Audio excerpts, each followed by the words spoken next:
To Rav Shlita and to the entire Choshev Kehillah, I don't know how long you were waiting, but I'm grateful that you waited. It can't be that long. My flight's in a few hours, so you don't have to be that nervous that we're going to be Meirah. I want you to know that even though I'm sure everybody here is very Choshev and special, and it's an honor to speak to you, especially in the presence of your Rav, but I said yes because Yedidi Rav Chavivi Moshe Portnoy asked me.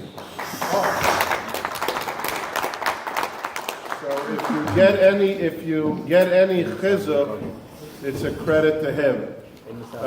It was not. I'm honored. I'm honored to be here, but in the schedule, it wasn't really so easy. Baruch Hashem, I was likely to be in New York for Shabbos, and I'm just going home tomorrow for a few hours, and then I have to carry on to a few other places. So most people that have asked me, my answer would be no. But because I happen to like Moshe very much, we also happen to be mishpacha. It's in the schus. That's not why I said yes. It's a lot easier to say no to family. It's in the schus of Yedidi V'Rav Chavivi that I said yes. So I'm grateful to him that he asked me to come. I want to tell you the way my father is Atzal, Rabbi Ephraim Shapiro. Oh, I'm also mishpacha with the Rav Nova. Rav Nova? Right. It was just there last Shabbos. So, 2 Shabbos ago. My father, Harav Mordechai Shapiro Zatzal, he has a sefer, Imre Mordechai, a nephew of mine, Rabbi Yaakov Simcha Mitnick, put it out recently. And my father has about 17 mamarim on Chanukah. And in 2 mamarim, he speaks out in great detail. What does it mean? It says the Yevonim wanted, I didn't see one of my closest friends in the world, Shagi Feller, Scranton is here. So it's very, very special. What does it mean the Yevonim wanted? Lahashkicham Torah Secha. How do you make somebody forget Torah? Yeah, you make you forget Torah? The Rambam says in Paragimah Halacha Aleph, Hilches Chanukah, V'lo hiniach loisum lasek b'Torah v'mitzvos. How do you accomplish that? How do you make somebody forget? What does it mean? There's a famous vart. The Rebbe was traveling in London, and they asked him to speak. Rebbe Aaron Zecher Tzaddik Kodesh L'Rocha asked the following kasha. There's a stira between 2 Gemaras. One Gemara is in the Dorim, Pei Aleph, and the other Gemara is in Yuma Daf Tes. The Gemara wants to know in Yuma, why were the Batei HaMikdash destroyed? The Bayis Rishon was because of the Gimel Averes Chamurais, and the Bayis Sheni was because of Sinas Chiron and because of Lashon Hara. But that's not what the Gemara in the Dorim says. The Gemara in the Dorim wants to know Alma of the Aretz. Shalzum es Tairasi. The Gemara says that means Shalei Baruchu B'Torah Tchila. So what does that mean? They learned, but they didn't say Birchas HaTorah. That's how do you explain that crime? I could tell you, just to tell you about my father's Atzal, if anybody here remembers him, and obviously Shagi does. By my Ufruf, I have an uncle in Muncie, Reb Naftali Silberberg. My uncle got up and said I could be made that my shvager Reb Mordechai Shapiro has over 20 different answers to the Gemara's kasha. Famous one is the Beis Halevi, the Meshech Chochmah. He has over 20 different mahalchim how to answer Shalei Baruchu B'Torah Tchila. So what does that mean, Shalei Baruchu B'Torah Tchila? They learned fantastic and they didn't say Birchas HaTorah, and therefore. So everybody knows that the Ran on the side brings down B'Shem the Rabbeinu Yaina. This is an exact quote. Shaloi Hoisa HaTorah Chashuva B'Neim Kol Kach. And if you didn't hear the words the first time, you should hear it again. Shaloi Hoisa HaTorah Chashuva B'Neim Kol Kach. In English, that means it just wasn't that important. You see, if you could learn and not make Birchas HaTorah, Vais and Vais Tois, it ain't that important to you. So if something is not so important to you and it's not a big deal, you won't make Birchas HaTorah. That's the Ram B'Shem the Rabbeinu Yaina, Shaloi Hoisa HaTorah Chashuva B'Neim. It wasn't that important. So Rabbi Aaron asks a kasha. Were the Batei HaMikdash Nechav because Torah wasn't important? Or because of all of the Averis that I just listed 5 of them from the Gemara in Yuma? Which is it? Rabbi Aaron says it's a stira. So Rabbi Aaron was in London and he asked the kasha and he gave the following answer. He answered with a mushal. The fellow is driving in a car and maybe phones were starting then or earlier. You can get a call in a car. And he gets a call and his wife tells him or somebody gets the news while he's driving. Rabbi Aaron says that he won the lottery. The wife tells the husband, you won the lottery. 10 seconds after he gets the news, a guy in an act of road rage cuts in front of him and causes him to be second in the line. How does the guy respond? So Rabbi Aaron says if that would have happened to him before he won the lottery, he'd respond to road rage with the way people respond. They get angry, they lose their temper, their anger flares up. But this guy was just told by his wife that he won the lottery. So how does he respond to the guy who cut him off the road? You want me to respond to you? You think I'm going to waste my time getting angry and bothered? Who are you? You didn't hear the memo? I won the lottery. I should be bothered because of you? Rabbi Aaron says that if you have Torah, you won the lottery. And if you won the lottery, then yeah, people can get you angry, people can say things that are insensitive, people can go ahead and hold a grudge. But if you thought that with Torah you won the lottery, your response would be, you think I'm going to get angry at you? Who has time for Averis? Who has time? Sinasina, Lashon Hara? You think I'm going to waste my time talking that you slighted me 2 days ago? You didn't get the memo? I won the lottery. And if I won the lottery, then I'm not going to be busy with being bogged down with silly things. So Rabbi Aaron says that answers the stira. The Beis Hamikdash was destroyed because of a potpourri of Averis. Gilei Arayos, Avodah Zarah, Shvichas Damim, Lashon Hara, Sinas Chinam. You know why we were busy with those things? Because we didn't think Torah was such a big deal. And if you don't think Torah is such a big deal, and it's not choshev enough to you to make birchas HaTorah, then you'll be busy with all of the other things that shouldn't make it onto your radar and should be inconsequential. So in one succinct sentence, Rabbi Aaron says, the Beis Hamikdash was destroyed because of the Averos, but why did we perform the Averos? Like, why does any person with more than 2 working brain cells, forgive me, why does any person with more intelligence than salad dressing allow themselves to speak Lashon Hara and get busy with Sinas Chinam, right? Rabbi Nus that I used to use those lines all the time. All the time. Here, even if no one has a clue what I'm talking about, I do it for myself. Who gets busy with those things? Like I won the lottery. And if you'd realize that Torah is Kihu Chayecha V'Ayrech Damecha, you're not going to be busy. So it was Necha because of Averos, but it was because it wasn't important. My father is Masber, the Hashkicham Teiresecha means to make it that it ain't that important. To make it something that doesn't become the focal point of your life. Not so important. Now there's a very specific type of Torah that I'm talking about. In Imrei Mordechai, my father brings us down time and time again. What type of Torah am I talking about? When I talk to you about it better be important to you, what am I talking about? My father said over a vort from Rav Shamshon Ufol Hirsch, my siblings and I must have heard it north of 1,000 times. And if you're still listening and your mind is beyond the potato kugel, it's worth listening to because it's a life changer. The Gemara in Shabbos says that the first question a person is asked is, Kavatitim la Torah. Doesn't mean, by the way, did you make time to set aside to learn? That's wrong.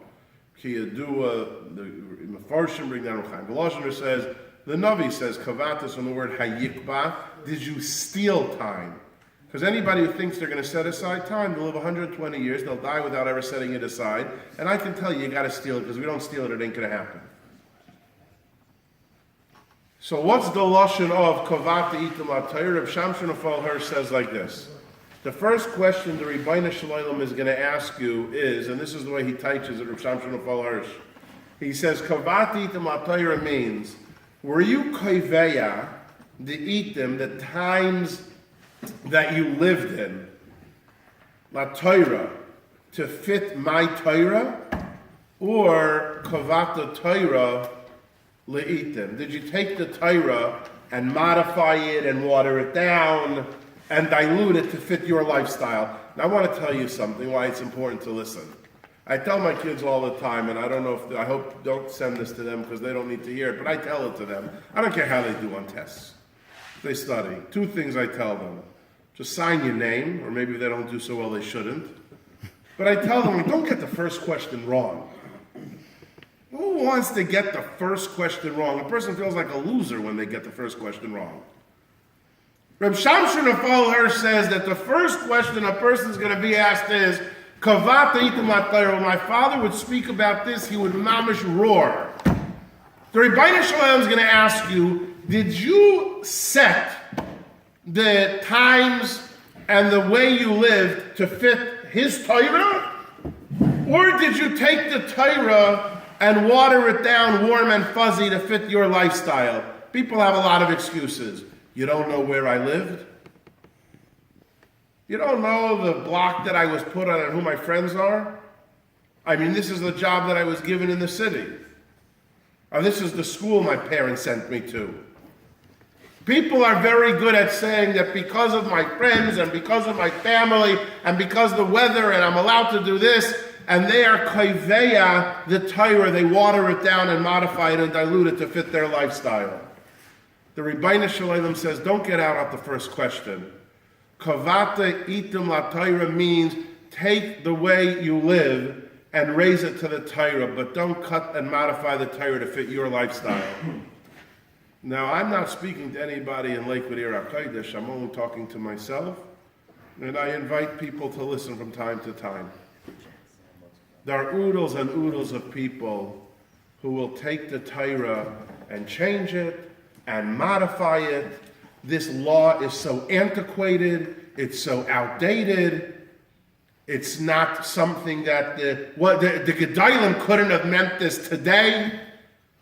I know better how this, whatever technological device works. Nobody should get out at the first question. Our mothers are twin sisters. He's your uncle, but he's my cousin. Our mothers are twin sisters. Were you having a chasana tonight? Yeah. You went? Sure. What? I just heard you were here, so I came So you left the chasana. Hope you didn't tell it to my Aunt Rhoda. Our mothers, I think, identical twins. So my father, your Uncle Mordechai, would always say this word. You have to make sure that wherever you lived and whatever you do, you are koveya that to the Torah, and not, God forbid, that you water down and modify the Torah. He would say that's the avoida against the Yevonim. By the way, anybody thinks that the Yevonim aren't being successful today in Lashkicham Torah Secha, you're wrong. There are plenty of places they are successful. My father was once driving Reb Aaron. This story is a classic. If you have Imre Mordechai, it's in 417, Tov Yud Zayin. It's a classic because when he came back, he told it to his whole Chabura, to Rebellia, to his closest friends in the world. He was driving Reb Aaron, and they said Tfilas Haderech. And after he said Tfilas Haderech, Reb Aaron said on the words, Chayes Rois Baderech, he told my father, Chayes Rois Baderech, now, in that year, was late 50s, it refers Chayes Rois Baderech to wild drivers. Ellie, we were just talking about that mice that happened over there, and that driver over there would have been in the category of Chayes Rois. That's what Reb Aaron told my father, that the Chayes Rois Baderech are the wild and erratic drivers.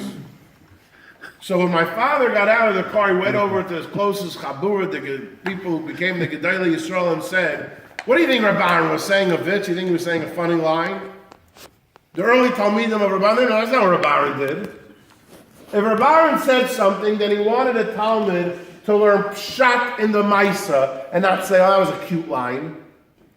So my father turned to his chevra and they loved what my father, Mordechai Lakewood, said. What did Reb Aaron mean when he said Chayes Rois referred to wild drivers? Rabbi Ephraim meant the following. It was very common. You know how yeshiva send out different things, right? In honor of the Telzers, the yeshiva send out candles for the last 100 years. Or charoises that you hopefully get at least around the right time. Or hopefully around the right time. So a lot of places would have the cards that have Tfilas Haderech. People in those days were reprinting those cards and different Sidurim and removed the words Chayes Rois Baderech. Why? Are you kidding me? When, Chayes Rois Baderech, when you went in the desert, on your camel, you had to worry about a water buffalo. But who's going in a car on a super highway and has to worry about Chayes Rois? So they took it out because it's antiquated and it's outdated. Obviously never went on the parkway. Yeah, well, I just really don't fly. I've been flying 45 years. Yeah. So Rabbi Ephraim answered. Alligators. Rabbi Ephraim answered. My father was Mazur. What Rabbi Ephraim meant was, if there's a matveya shetovu chachamim, then that's it. Don't be busy with your changes.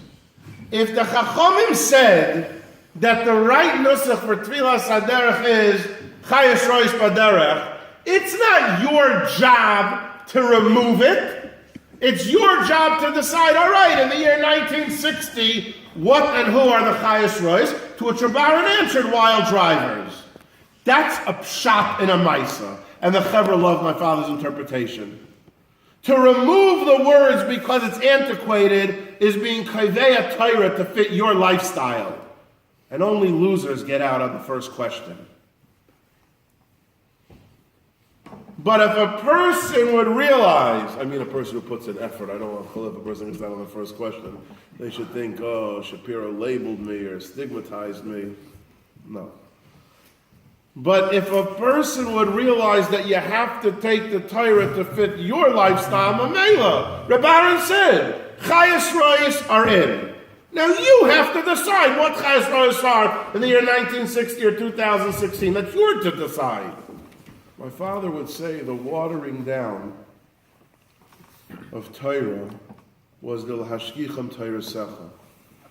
Ki Yadua, there's the Gemara in Baba Metzia and Ksubas, Baba Metzia Pehei, Ksubas Kuf Gimel, Machlekes, Reb Chia and Reb Chanina, what to do with Torah. Everybody knows the famous word. Reb Chanina says, bring it back with my pilpul. Reb Chia says, he would valgazach, I think he did about 12 different steps. He would work the ground, he would plant seeds, from the seeds he would grow flax, from the flax he would capture deer, from the deer he would shech them, he would give the meat to Yisayimim, and on the cloth he would write Bereshis and Zroyim and Bavli and Yerushalmi and Kodshim, and he would go from city to city, nobody would forget Shalit Tishakach Chaim Yisrael. Abbas Kol came out and said, Kama Gadol Ma'asechiyah. Parenthetically, Reb Aaron's own vart was, if you want to make sure that Torah has perpetuity, what are you giving umachilna mi basrayu liyasmi?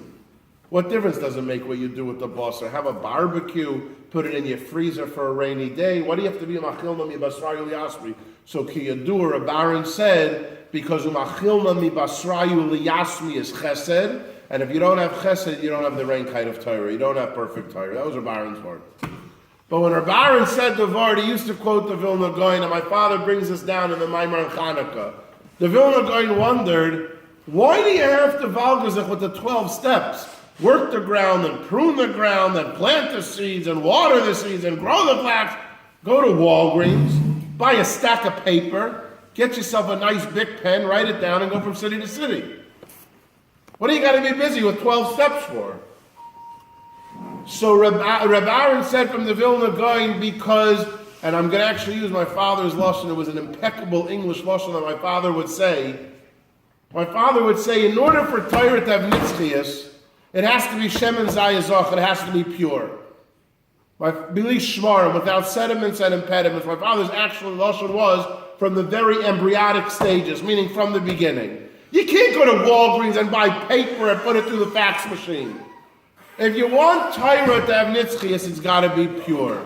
My father felt the lack of purity of Torah is the battle against the Yavanim. That's the message I wanted to give myself tonight. Because pretty soon is Hanukkah, and there are plenty of places around the world where the Yevonim are still being successful. Torah is being, I'm sorry to use the words, modified, and the Gedolim don't know this or that. It's even hard to say that sentence. But that's the way some people talk. And that, he says, is the Yevonim being successful. The pure Torah and Chavivus HaTorah is defeating them. I want to end with a Maisa that actually it says, mitzvah lefarsamay, the mitzvah to be mefarsamit. It happened in Lublin 400 years ago. It happened with the Marshal, who was the Rav of Lublin. Eli on a tour to Lublin. I used this? Yes. I did use it? Lublin, yeah. Oh, okay. I could have asked you also if I used it. I guess I used it. But in Lublin, they were with me. I mean, actually, I was with them. But anyways. It happened with the Marshal. It was written in the Pinkas of the Chevra Kadisha, Mitzvah Lefarsim. So Rabbi Ephraim Shapiro, the founder of the Dafayim and Lublin Rosh Hashiva, was Mefarsim it a lot because it says, and I try to do that wherever I travel. Maisa Shahaya Kachaya, with every pitchifka and cuticle in place. There was a Talmud of the Marshal that married, and they didn't have children, and after a little after the marriage, the young wife passed away. The Talmud was very forlorn, understandably, but a while later the Marshal saw that he seemed to be bothered by something else beyond his young wife passing away. He asked what it was, and the Talmud answered that before. Now, you may have heard different versions of the story. If you want to see with every detail and confirmed, look in the Sefer B'didi Havayuvda that just came out about a year ago from Shmuel David Friedman of Borough Park, and you'll see it with all the Marmakaimas. So he said to the Marshal, before my wife died, I made a Tekiyas Kaf that I wouldn't remarry. So the Marshal says, I'm paskening that is not binding, because the world was created l'sheves yitzorah for pru or vu, and you didn't have children, you're allowed to remarry. I'm the Marshal, he's paskening that way, and the Tekiyas Kaf doesn't count. The Talmud takes the psak of the Marshal, he remarries, and a bit after the marriage, the Talmud suddenly dies. So Lublin is buzzing. The Marshal tells the Chevra Kadisha, put on the tachrichim, put him in the caver, don't close the Aron, and at that point, come get me. They come to get the Marshal, that the body is ready, and the Marshal writes on a petek, on a note, these words. He takes out a writing, and he writes these words. Shalom, shalom, palmalia shalmaila. He's talking, greetings, heavenly hosts.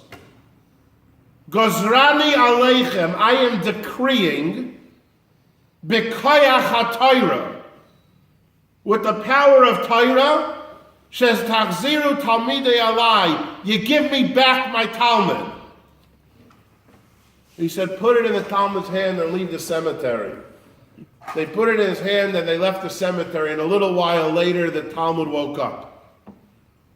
And I remember before I took the story public for the first time asking a family member, how are my balabatim going to take to this Maisa?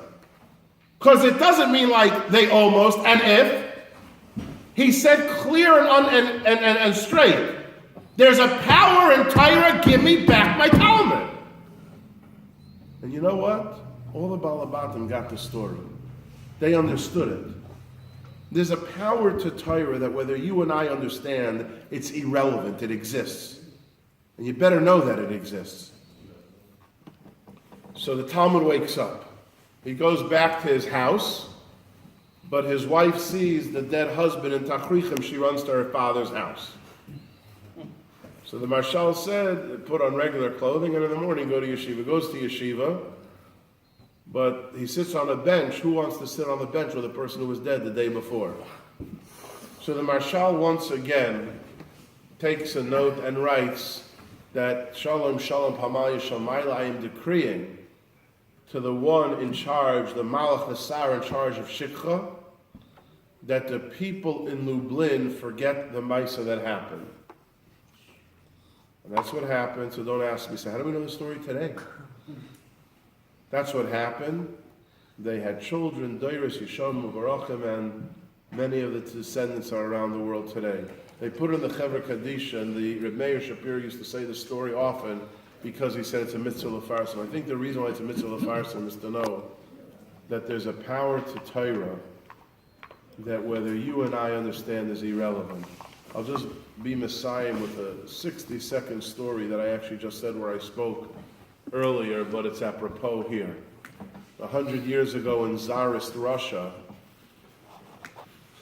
they came together to bid for the Kibbudim on Yom Kippur, even people who barely came to shul the rest of the year. They were bidding for Psicha Ne'ilah, which is the biggest honor. It started at 500 ruble, which was a fortune.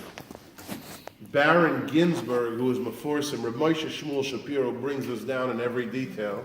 After I wrote it up in the Indian for the Hamodia, a descendant of Baron Ginsburg sent me all of the family lineage. Baron Ginsburg was very wealthy, and he bid 2,000 ruble for Psicha of Ne'ilah, which Moshe Shmuel Shapiro says is a few $100,000. Baron Falk wanted it, so he bid 2,500.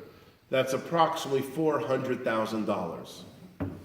And he got it. After they told Baron Falk that it's yours, he turned to the guy sitting next to him and he said, "Psst, what is Psicha for Ne'ilah?" So they asked him, "You just spent almost $500,000 and you don't know what it is?" And he said, "No, I don't know what it is. But I do know that Baron Ginsburg knows a good deal. And Baron Ginsburg knows what to buy. And if he thought that it was worth spending the money on, then I want it."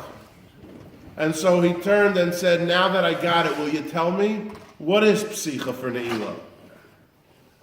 And I think that's the point of the Yevanim. Whether you or I fully understand the Koyach HaTorah, it's irrelevant. Who am I?